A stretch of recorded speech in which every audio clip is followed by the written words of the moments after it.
Olá! Às vésperas da instalação da CPI da Covid no Senado, o presidente Jair Bolsonaro voltou a condenar o isolamento social. Em entrevista a uma emissora de TV em Manaus, ele disse que poderia recorrer ao Exército para acabar com o que ele chamou de covardia de toque de recolher. Enquanto isso, o Brasil se aproxima das 400 mil mortes por causa do vírus. Na entrevista central, Alisson Sampaio, da Rede de Médicos e Médicas Populares, analisa os primeiros 30 dias de Marcelo Queiroga, o quarto ministro da Saúde durante a pandemia. Eu sou Afonso Bezerra e estes são os destaques do Central do Brasil de hoje. Central do Brasil. Um relatório produzido pelo Tribunal de Contas da União apontou que os principais riscos à vacinação no Brasil são a falta de doses e a ausência de um cronograma sem falhas. Estes riscos foram relatados por gestores estaduais e indicam uma série de fragilidades na relação do Ministério da Saúde com os governos estaduais. Este ponto será apreciado na CPI da Covid no Senado. Acostumado a sempre agir na ofensiva, o presidente Bolsonaro está acuado politicamente diante da investigação. Esta é a avaliação do editor do Boletim Ponto, Miguel Stedley. Embarque imediato.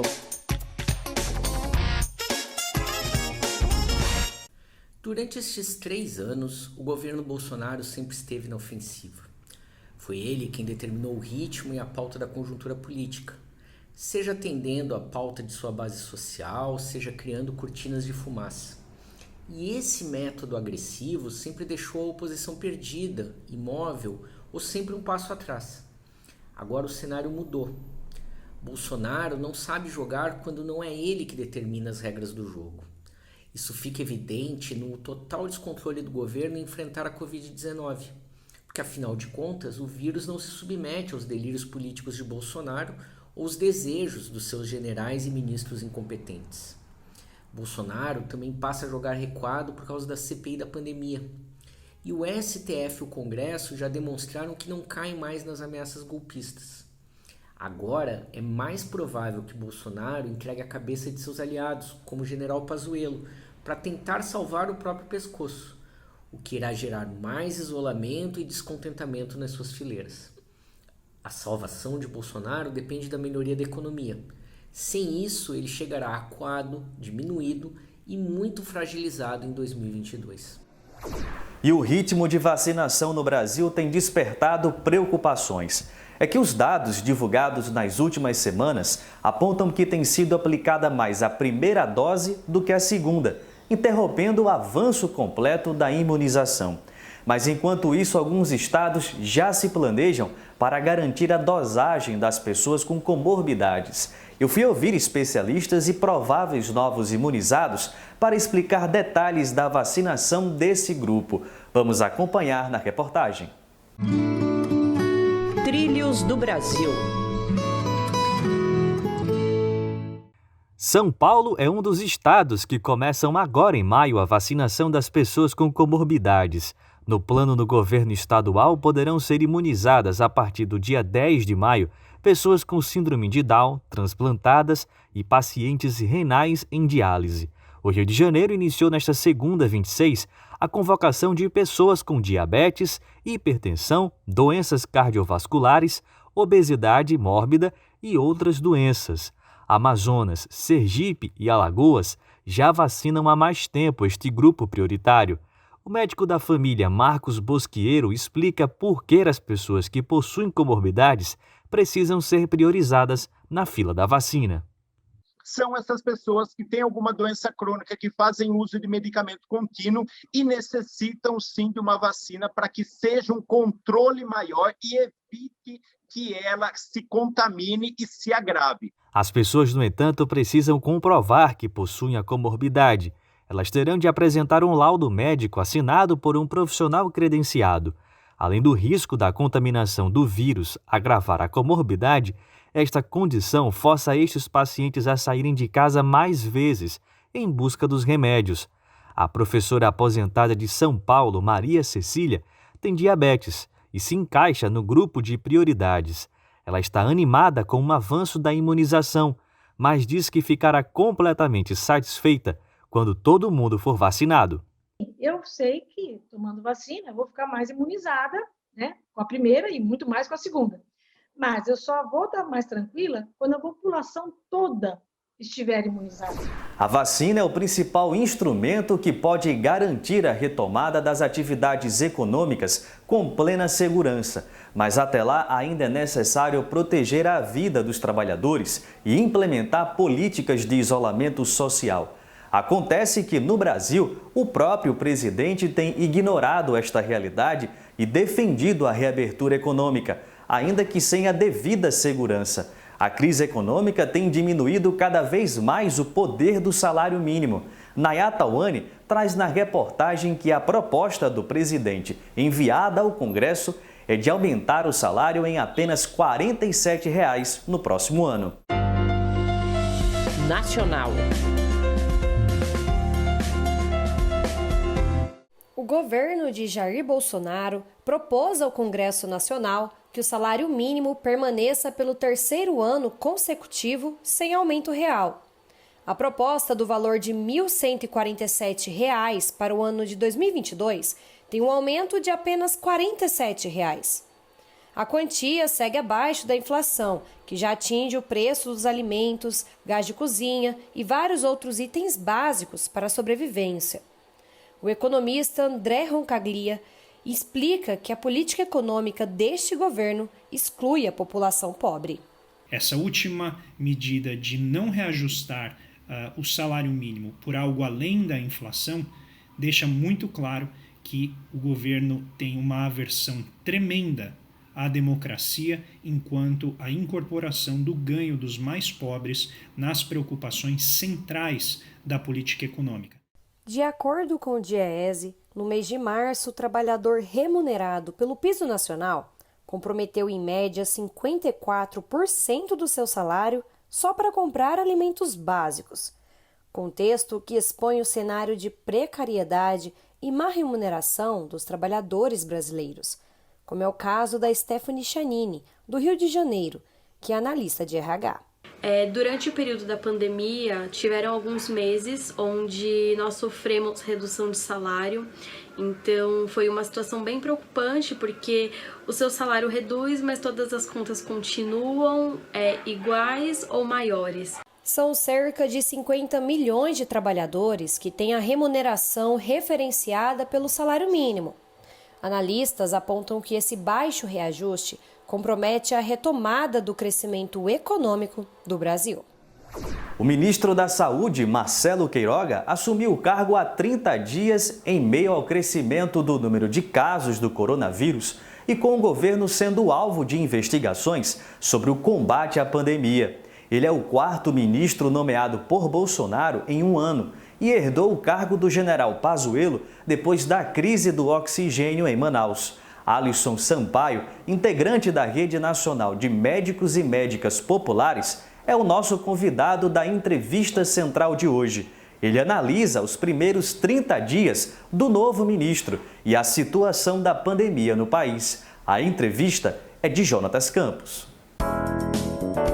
Entrevista Central. Hoje conversamos com Alisson Sampaio, médico da família e integrante da Rede Nacional de Médicos e Médicas Populares. Vamos falar com ele um pouco sobre pandemia e outros assuntos. Doutor, agradecemos sua presença na nossa entrevista central. Agradeço vocês para discutir um tema tão importante. O quarto ministro da Saúde do governo Bolsonaro é um médico, mas já disse que a política da saúde é determinada pelo presidente Bolsonaro. Você acredita que com o Queiroga vai mudar alguma coisa na condução do governo em relação à pandemia? Olha, eu acredito que não mude muita coisa com essa mudança de ministro, né? O fato de ser um médico não quer dizer muita coisa, já que ele mesmo disse que submete totalmente às decisões do Bolsonaro. E, além disso, ele não se submete e não embasa suas decisões com base na ciência, né? O que, de fato, aconteceu com essa mudança de ministro foi um boi de piranha, né? Ao invés da população responsabilizar o governo federal por essa condução desastrosa no meio da pandemia, tenta-se colocar a culpa no ministro anterior, que é o Pazuello, mas a gente sabe que, apesar do aceno do atual ministro Queiroga para o uso de máscaras, de que vai adquirir novas doses de vacinas, não há uma priorização em relação a uma coordenação das ações entre as esferas de governo, por exemplo, e as medidas de isolamento social e de lockdown. É fundamental que a CPI da Covid ela seja implementada o quanto antes, porque a situação sanitária do país é dramática. Vamos chegar nos próximos dias a 400 mil mortos, e o governo federal tem sim responsabilidade sobre esse quadro sanitário. Primeiro que estimulou uma estratégia de disseminação do vírus pelo país, né? Negou a saúde pública, negou as medidas dos estados e municípios a favor da contenção da pandemia, tem prescrito, sem ser da sua competência, tratamentos que não só não servem para tratar Covid, como possuem diversos efeitos colaterais, até a morte. Nós temos hoje uma fila enorme de pessoas esperando por um transplante de fígado devido à toxicidade de algumas medicações desse chamado tratamento precoce, e também fora os cortes que o orçamento da área da saúde sofreu nesse ano 2021. O governador do Piauí, Wellington Dias, reclamou do atraso da liberação da Anvisa para importação da vacina Sputnik V, a vacina russa. Inclusive, disse que poderia atrasar o cronograma da vacinação, porque está sendo tão difícil importar essas vacinas que podem ajudar aqui no programa de imunização da população brasileira. Olha, de uma forma geral, há uma escassez no mercado mundial de vacinas, das vacinas em geral, seja da Coronavac, seja da AstraZeneca, seja da Sputnik. Especificamente em relação à Sputnik V, desde janeiro, um laboratório brasileiro vem submeter um pedido na Anvisa para o registro dessa vacina em solo nacional. Acontece que a Anvisa alega que uma boa parte da documentação necessária para aprovar essa vacina no Brasil ainda não foi entregue. Por isso que a Anvisa ainda não autorizou, né? Temos algumas medidas recentes, né? Cerca de 11 estados no Brasil requereram à Anvisa a compra dessa vacina diretamente pelos estados, e o STF ordenou que a Anvisa, até o final do mês, se ela não liberar a importação de doses ou então a produção de doses dessa vacina no Brasil, ela vai liberar para outros estados, como foi o caso do Ceará e do Maranhão. E você acha que essa reclamação do governador Wellington Dias, ela tem sentido, ou a Anvisa está simplesmente cumprindo prazos que ela mesma estipulou?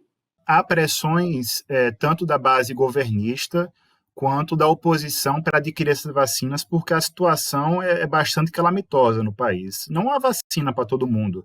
Então, é muito legítimo que as partes elas pressionem a Anvisa para que acelere esse processo. Mas, ao mesmo tempo, é muito importante a gente estabelecer uma autonomia da agência reguladora para avaliar cientificamente, a gente espera que seja dessa forma, avaliar qual vacina vai ser aprovada ou não. Agora, a nossa já tradicional paradinha na cultura. Hoje a recomendação é de um festival afro-indígena, que acontece já agora, nos primeiros dias de maio e no formato virtual. Vamos conferir? Parada Cultural. Salve galera, tudo bom? Meu nome é Fabrício Mascati e sou um dos idealizadores do festival Afro-Indígena, junto com meu amigo Fio Lima. O festival são documentários musicais que têm o objetivo de trazer a conversa entre os povos afro-brasileiros e os povos indígenas, através da entrevista de 6 artistas e de 2 ativistas dessas lutas. E durante essa troca de ideia a gente vai falar sobre vidas, sobre lutas, sobre representatividade, sobre trabalho e tudo isso regado a muita música para curtir na segurança e conforto da sua casa. No line-up de apresentações temos Brisa Flow, Toninho Melodia, Miranda Caê, Catumirim, Edivan Funiô e Gabrielê. E os ativistas são a Sônia Barbosa, Aramirim, e o Douglas Belchior. Se inscreve lá no canal e acompanha a programação. O festival é muito bacana. Eu fico por aqui. Se você quer rever este ou outro conteúdo, acesse o nosso Instagram, @Programa Central do Brasil. Até mais!